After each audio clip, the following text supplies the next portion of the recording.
আসসালামু আলাইকুম। সবাই কেমন আছেন? নিশ্চয়ই ভালো। আমি ফাতেমা আরেকটা নতুন ভিডিও নিয়ে চলে এলাম। আশা করছি আমার আজকের ভিডিওটি আপনাদের কাছে ভালো লাগবে।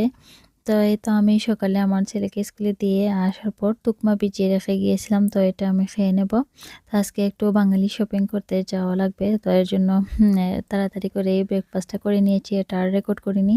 তো চলে এলাম এই তো শপিংয়ে।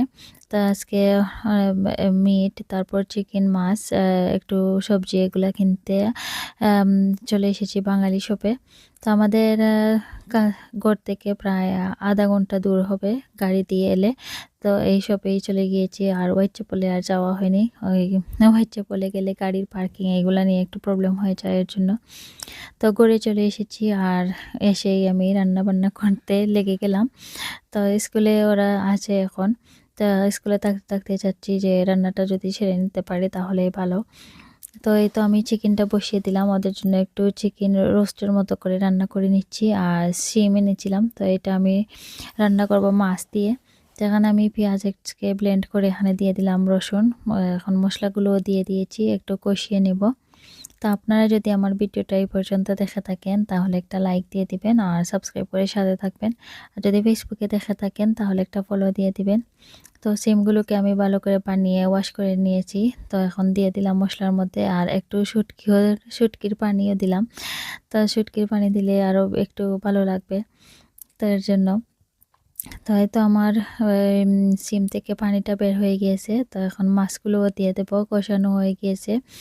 তো মাছগুলো দেওয়ার পর আরও কিছুক্ষণ একটু ঢেকে রেখে দেবো।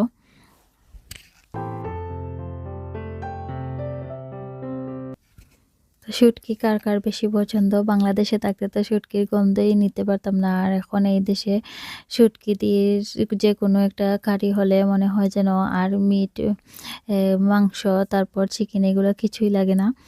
হ্যাঁ, খুবই ভালো লাগে এখন শুটকি যদি থাকে যেকোনো। এখন এই লন্ডনে তো যেকোনো জায়গায় গেলে যদি শুটকি তরকারি থাকে তাহলে মেহমানরাও অনেক খুশি হয়ে যান।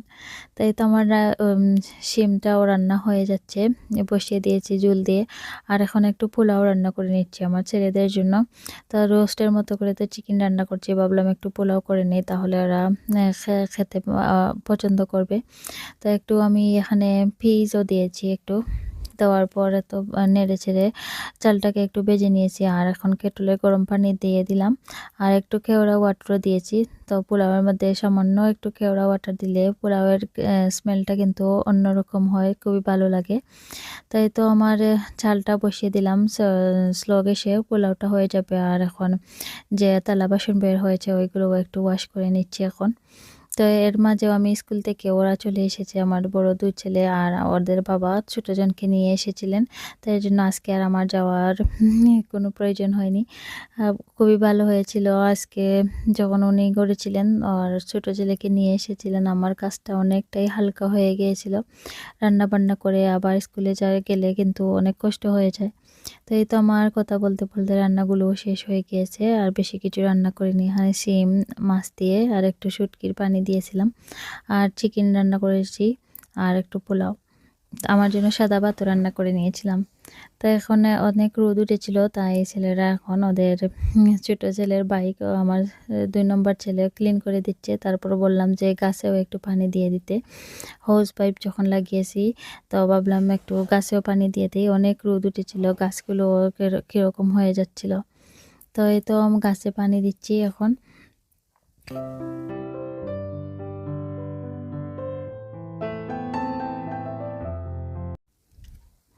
তো এখন আমি আমার ছেলের জন্য এখানে নেক্সট ডে ও স্কুল ট্রিপে যাবে। তো পুরো দিন লেগে যাবে। সকাল উঠে ওকে বের হতে হবে। তাই ভাবলাম আগের দিন রাতেই ওর মেডিসিন তারপর স্ন্যাক এগুলো রেডি করে রেখে দেই। তো আর সকালে আর বেশি ঝামেলা লাগবে না। শুধু লাঞ্চটাই বানিয়ে দিলেই হয়ে যাবে। তো এই তো ওর মেডিসিন আমি সবকিছু এখানে রেখে দিচ্ছি। ওর একটু অ্যালার্জি প্রবলেম এইগুলো আছে, কিন্তু অনেক দিন হয়ে যাচ্ছে কোনো প্রবলেম হচ্ছে না। আর এদেশে মেডিসিন সাথেই রাখা লাগে। যদি হঠাৎ কোনো খাবারের মধ্যে বা হেই ফিভার এইগুলোর মধ্যে যদি প্রবলেম হয় তাহলে মেডিসিন সাথে থাকতে হয়। তো ওর জন্য সবকিছু আমি রেডি করে এখানে রেখে দিচ্ছি। তো একটু টিস্যু তারপর স্ন্যাক এগুলো আমি দেব। তো মেডিসিনগুলা রেখে দিলাম। আর এখন পানি, তারপর ক্রিপস, বিস্কিট, ক্রোয়াসন এগুলাই দিয়ে দেবো। সকাল বের হবে, ব্রেকফাস্টও খেতে পারবে না। তাই ভাবলাম একটু ক্রোয়াসন দিয়ে দেই, যাতে ট্রেনে বসে খেয়ে নিতে পারবে। তো আগের দিন এগুলো রেডি করে রাখছি, যাতে সকালে আমি ভুলে না যাই। তো ও বাচ্চা মানুষ, লম্বা হয়ে গেছে, কিন্তু সবকিছু আর ঠিকমতো নিতে পারবে না। তাই আমি নিজেই এগুলো ঠিক করে রেখে দিচ্ছি। তো সকালে ঘুম থেকে উঠে গিয়েছি, এখন নেক্সট ডে।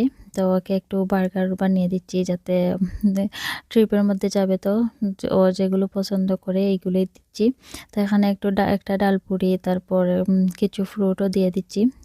পুরোটা দিনের জন্যই যাবে, তাই একটু বেশি করে সবকিছু দিলাম, যাতে আর কোনো প্রবলেম না হয়। তো যেকোনো শপ থেকে টাকাও দিয়ে দিয়েছি, যদি চায় তাহলে শপ থেকেও কিনতে পারবে। কিন্তু এই দেশে তো সব দোকান আবার হালাল খাবারও থাকে না, তাই একটু বেশি করে খাবার দিয়ে দিলাম।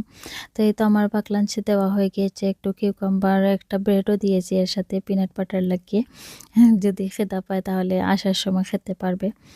তো এই তো আমার লাঞ্চ রেডি হয়ে গিয়েছে, আর বাকি ২ জনের লাঞ্চটাও বানিয়ে রেখে দিয়েছি, যাতে আর পরে উঠে আমার আর প্রবলেম না হয়। তাই তো ওর ব্যাগের মধ্যে সবকিছু রেখে দিলাম। তা আমার ভিডিওটা কেমন হয়েছে সবাই কমেন্ট করে জানাবেন, আর সবাই ভালো থাকবেন, সুস্থ থাকবেন। আসসালামু আলাইকুম। আজ এ পর্যন্তই। আল্লাহ হাফিজ।